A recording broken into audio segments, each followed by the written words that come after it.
everyone. It's wonderful to be addressing the forum once again. And today we are covering a very important topic on investments in us. Before that, I would want to roughly go through what we had spoken about in our earlier sessions. We did brush upon certain important conversations and topics where we see the investment pattern in different households, where we see how women they continue leaving their investments and their decisions on their spouses or partners or their trusted persons or any trusted person, and how fixed deposit continues to be a very favorite investment tool for many of us. And I'm not being gender specific here. The participation of women in the household investment decisions was another important point of conversation, where we did see that around 33% of women take their own investment decisions, which is very good. And husbands, in fact, played a very big role in nudging them to take up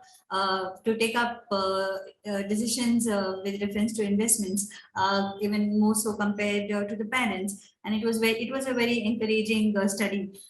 Today we are going to be conversing and talking about certain important aspects that we need to know, we need to understand before we get into the or rather embark into the world of investing. So today, certain things that I would be touching upon is to differentiate what exactly are savings, what is investment, what is the difference between the two, how they are very loosely, interconnected, and they are used also in a very, I would say, they're used interchangeably, but in reality, they hold very different meanings.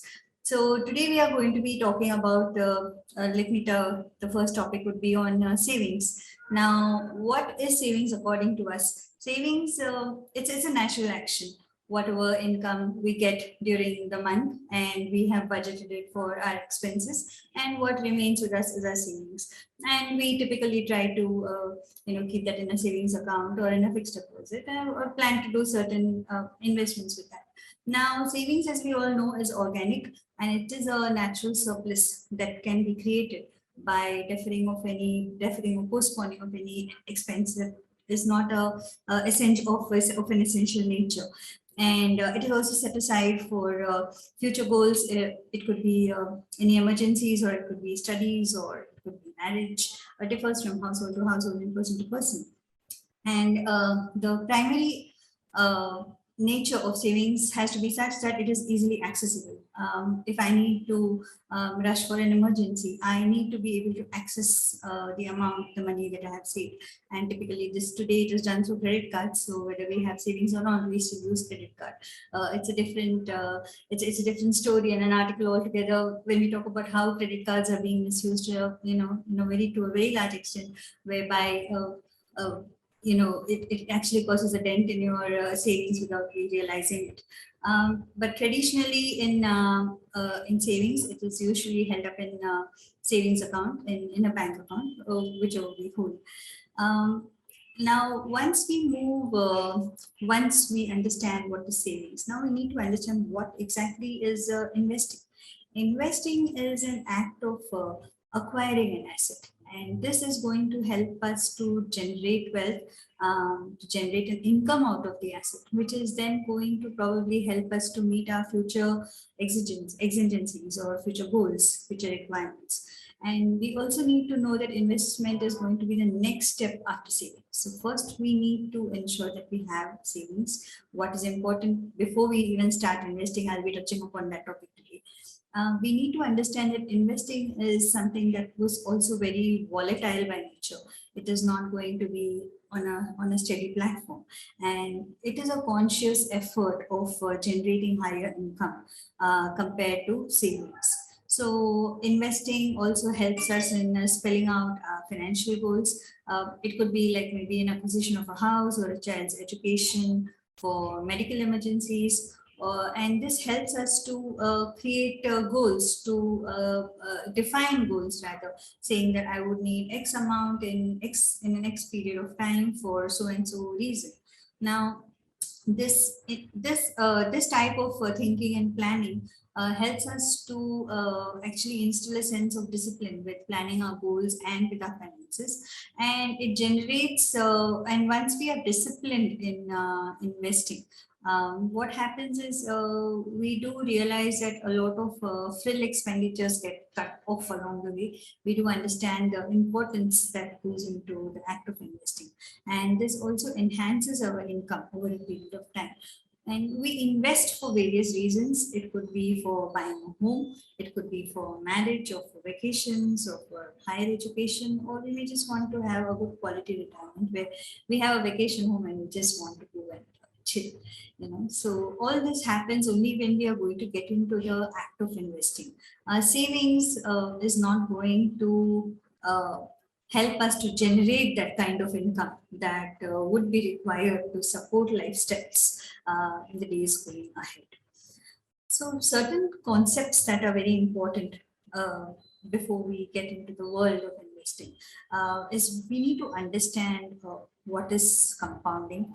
We need to understand what is inflation, and I would be touching on the opportunity cost of money as well. So to first understand what is compounding, we all familiar with the word compounding. We have learned this in school and also in college for some of us who have taken up commerce. Compounding is basically called as interest on interest. So it's just a building up exercise, and it's principally reinvesting your earnings of the interest back into the principal or the base amount. Now there are we see a basic example of compounding in savings account. In a bank account, you have a fixed deposit, so you see you're rolling over the fixed deposit. So I have taken an example here where you have a deposit with the bank for 10,000, and it's giving you a basic interest of 6% per annum. So year one, we've accumulated 10,600. Year two, our base becomes 10,600, and again at a 6% interest, it's 6,136, and we get to a base of 11,236, and this goes on and on and on.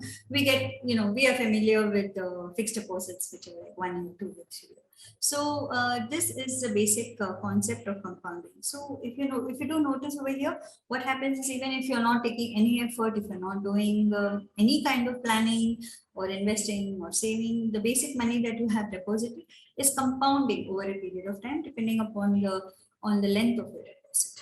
So now another important concept that we come across the word inflation a lot of times. We read it in newspapers, we see it on news channels, or we talk about it when probably we're having a conversation with our RM and he suggest you to invest in so and so funds.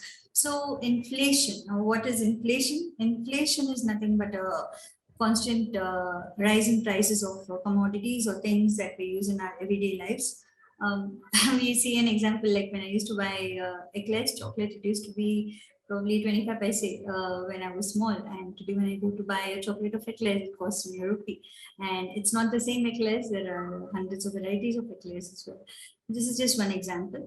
You would be seeing this in a lot of nuances and everyday instances in life. So inflation is nothing but an increase in the price of assets or any commodity over a period of time. And what happens because of inflation, if you see the same 25 paise, I wouldn't be able to buy an eclairs today for the same 25 paise. I have to shell out more, which means my 25 paise has lost its value today. It has no value.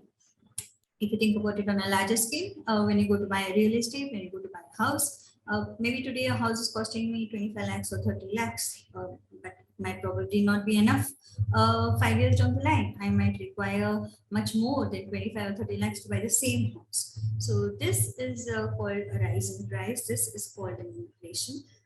So what happens? So you could come and ask me. So what are we trying to say between inflation and between money that we receive or generate? Now it is important to note that if I am keeping my money in a bank deposit, if I am keeping it in a completely risk-free instrument, I should get a return that would at least commensurate or match up to my inflation, or at least give me a return that will be enable me to purchase what I would want to today. So those are things that come into account when we talk about the various kinds of instruments and the various types of the broad asset classes that are available today for investing, other than the risk-free deposits that we were talking about.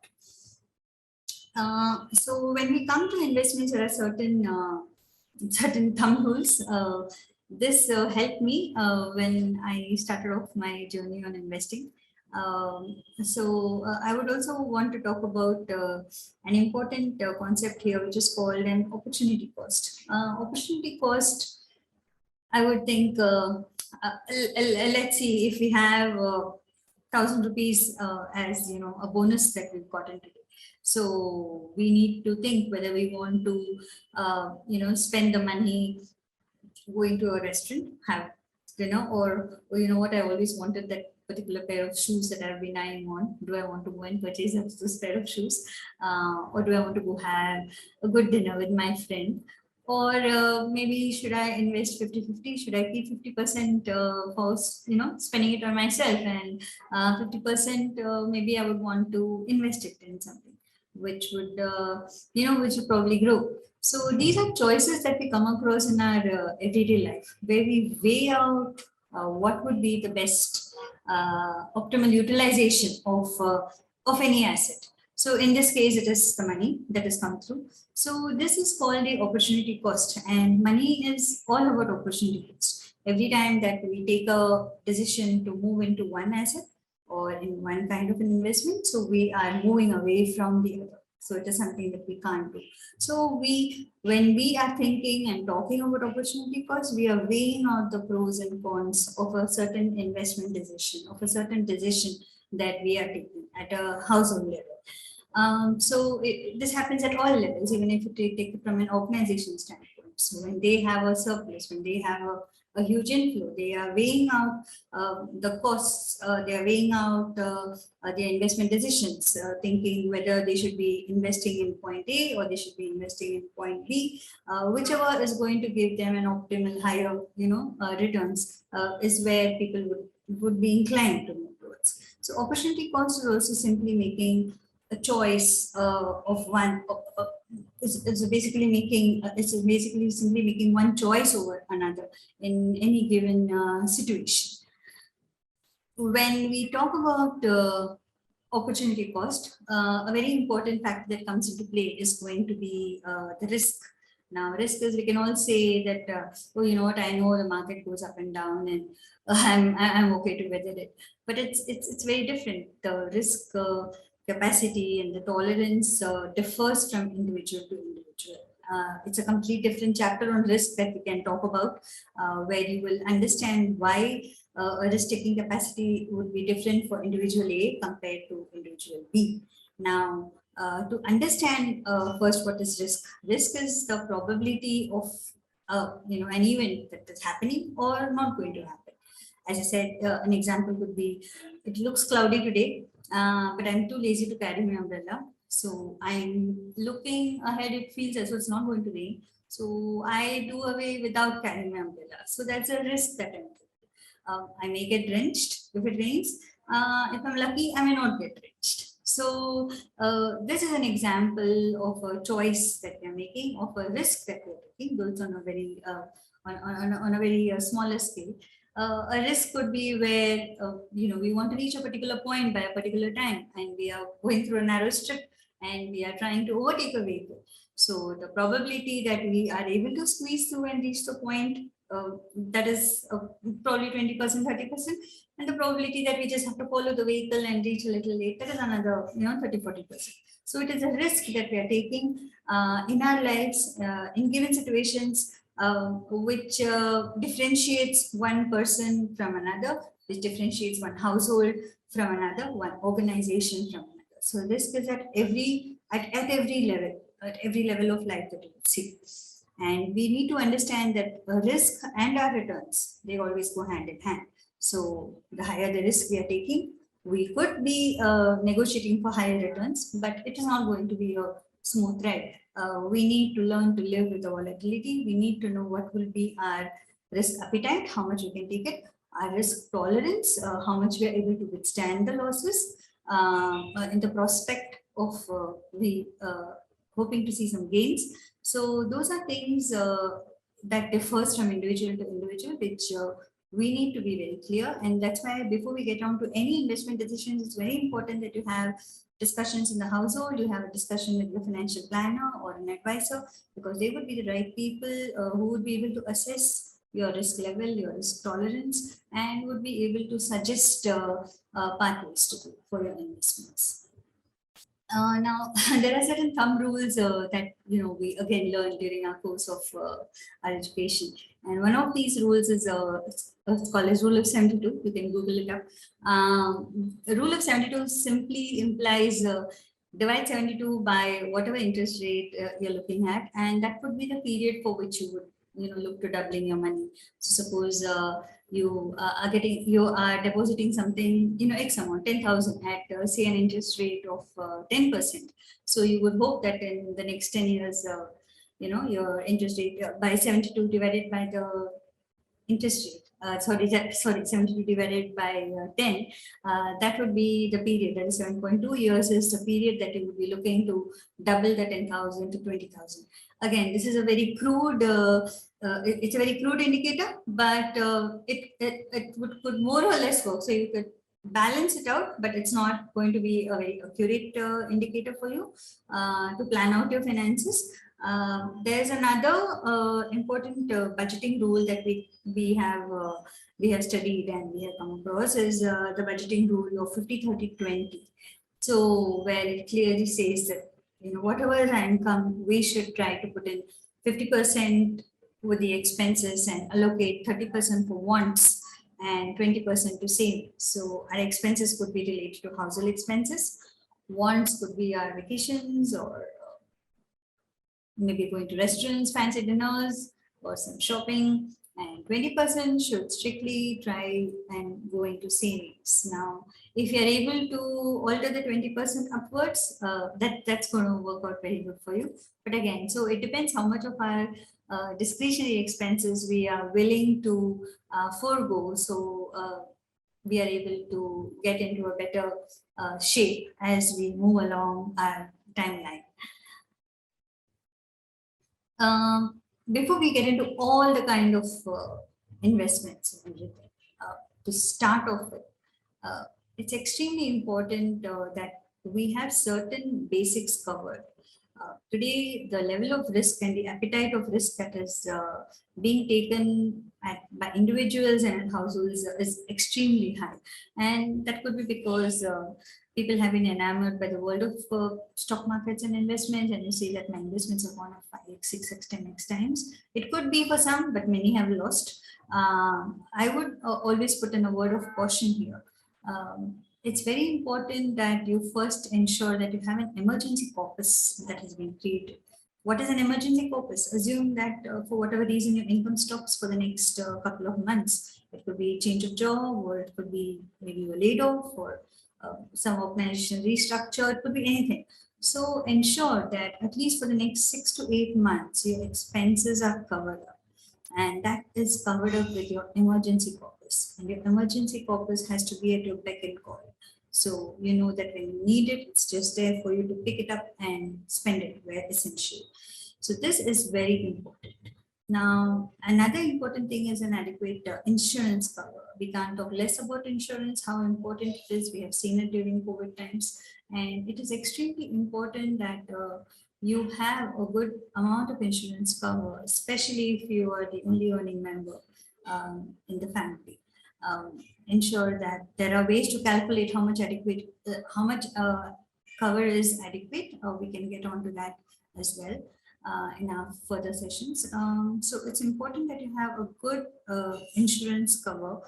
And the medical cover, again, I can't talk more about it and stress more on the importance of things like this, especially during the times that we are going through today. So creation of an emergency corpus, a good insurance cover, and a medical cover are extremely critical for you before you even think of getting into the world of investing that I want to. So after you have set your money aside for things like this, then come now let's look at the next step. Okay, I have done my ABC And now let me see, I have this much income and I am ready to invest for it to grow. So that's when then we start talking about other asset classes.